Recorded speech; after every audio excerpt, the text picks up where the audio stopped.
कर्म में, मोक्ष भी में।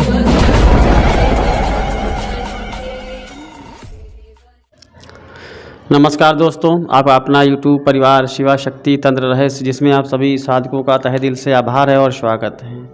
दोस्तों, आज हम आपको एक ऐसी साधना के विषय में बताएंगे जिसके सिद्ध हो जाने पर आपको वाक सिद्धि की प्राप्ति हो जाती है। वाक सिद्धि का सीधा सा मतलब है आपकी कही हुई बात सत्य हो जाना। आप किसी मंत्र का नहीं उच्चारण करते हैं, किसी शक्ति का आवाहन नहीं करते हैं और आप किसी को कोई बात कह देते हैं तो वह जो है बिल्कुल सत्य हो जाती है और वह बिल्कुल व्यक्ति आश्चर्य में पड़ जाता है। तो और आपको जो पूर्व में घटित होने वाली जो घटनाएं हैं स्वतः से मालूम होने लगती हैं। आपके दिमाग में, आपके हृदय में वह चीज़ बिल्कुल पहले से ही ज्ञात होने लगती है। आप सो रहे होते हैं, कल क्या होने वाला है, आपसे मिलने कौन व्यक्ति आने वाला है, आपको इसकी जानकारी मिल जाती है। और ऐसा तब होता है जब आपके अंदर शक्ति अपना अंश विराजमान कर देती है। ऐसा हर साधक के पास नहीं पाया जाता। कुछ गिने चुने साधक हैं जिनके पास ऐसी सिद्धियां और ऐसे तपोबल इस प्रकार से शरीर में विकसित हो जाता है कि उनकी कही हुई बातें सर्वदा सत्य होती हैं और समाज में उनका मान सम्मान बढ़ जाता है। तो आज हम आप लोगों को एक ऐसी साधना के विषय में बताएंगे जो कि कामिनी साधना है।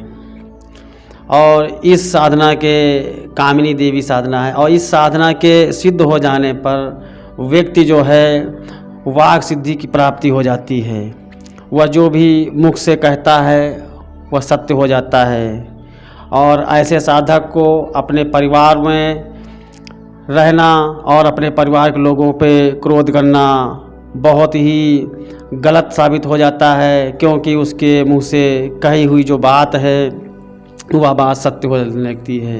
अगर वह किसी को कुछ गलत शब्द का प्रयोग कर देता है तो फिर उसके साथ गलत हो जाता है।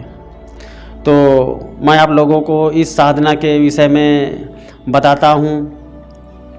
आप इसका पहले मंत्र नोट कर लीजिए, फिर मैं इसका विधान बताता हूँ और यह साधना कैसे की जाएगी और किस हिसाब से की जाएगी वो मैं बताता हूँ।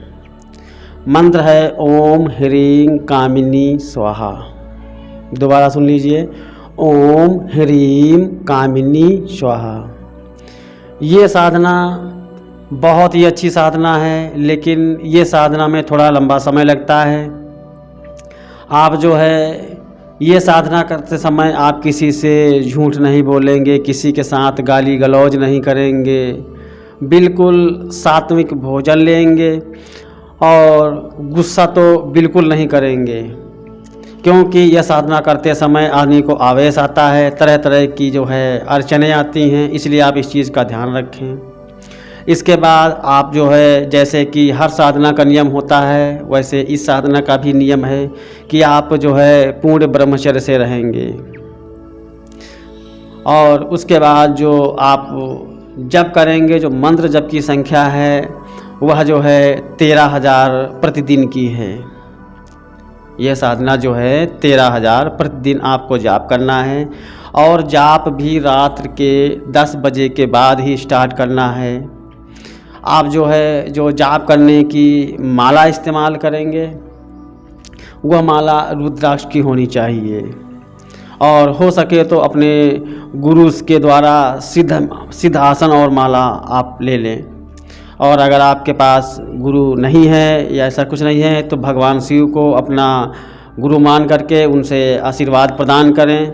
माता शक्ति से आप प्रार्थना करें कि हे परमपिता परमेश्वर भगवान शिव और माता आदि शक्ति, मैं यह साधना करने जा रहा हूँ, आप मुझे आशीर्वाद प्रदान करें।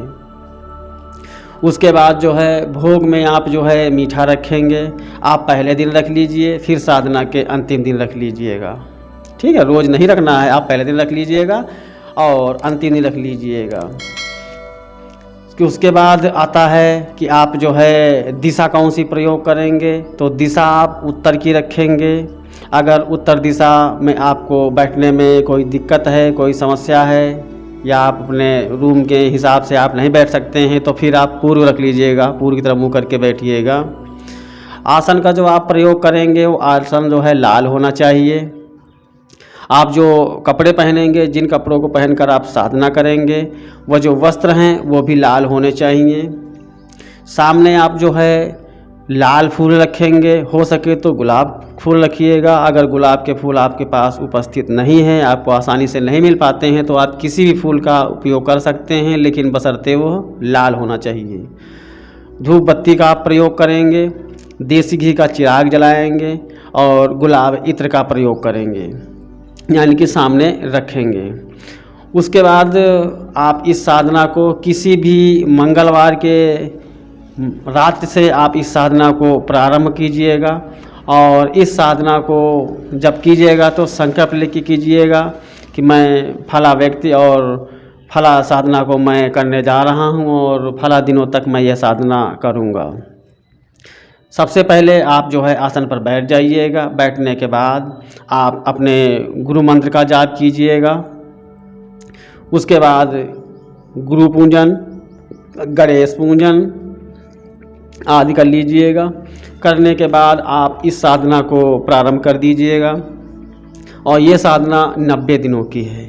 कंटिन्यू आपको 90 दिन तक ये साधना करनी है। जैसे ही इस साधना के 27वां दिन आएगा, आपको अनुभव प्राप्त होने चालू हो जाएंगे। आपके मन में वो ख्याल आने चालू हो जाएंगे जो कि बहुत ही अलौकिक होंगे। आपके कानों में आवाज़ आना, आपके आसपास किसी के चलने की आवाज़ आना या महसूस देना, इस टाइप के आपको साधना के समय ही अनुभव होंगे। और जो भी बात आप मुंह से कहना चालू करेंगे वह सत्य होती जाएगी। आप इस चीज़ का ध्यान रखें। अपना अनुभव किसी के साथ शेयर ना करें, कतई ना बताएं। अगर आपका गुरु है तो आप अपने गुरु के साथ इस साधना के जो अनुभव हैं आप शेयर कर सकते हैं, बता सकते हैं। और जो भी बात आपके सामने आपको मालूम हो रही है वह बात समाज में किसी भी व्यक्ति को न बताएं। जब तक साधना पूर्ण नहीं होती है तब तक आप उस बात को किसी के सामने मत रखें। ये साधना को खंडित करने का शक्ति का एक षड्यंत्र हो सकता है। इस चीज़ को आप बारीकी से समझिएगा। अब इसमें से आप ये मत सोचिएगा कि नहीं शक्ति आपके सामने प्रत्यक्ष होगी। आपको सिर्फ अनुभव होंगे, शक्ति प्रत्यक्ष नहीं होगी। अगर आपकी ध्यान की स्थिति ठीक है तो हो सकता है कि ध्यान के माध्यम से आपको शक्ति के कुछ आंशिक दर्शन हो जाएं। आप इस साधना के संपन्न होने के बाद जो आपकी आखिरी दिन होगा उस दिन आप मीठे का भोग अनिवार्य रखेंगे। सामने हवन करेंगे।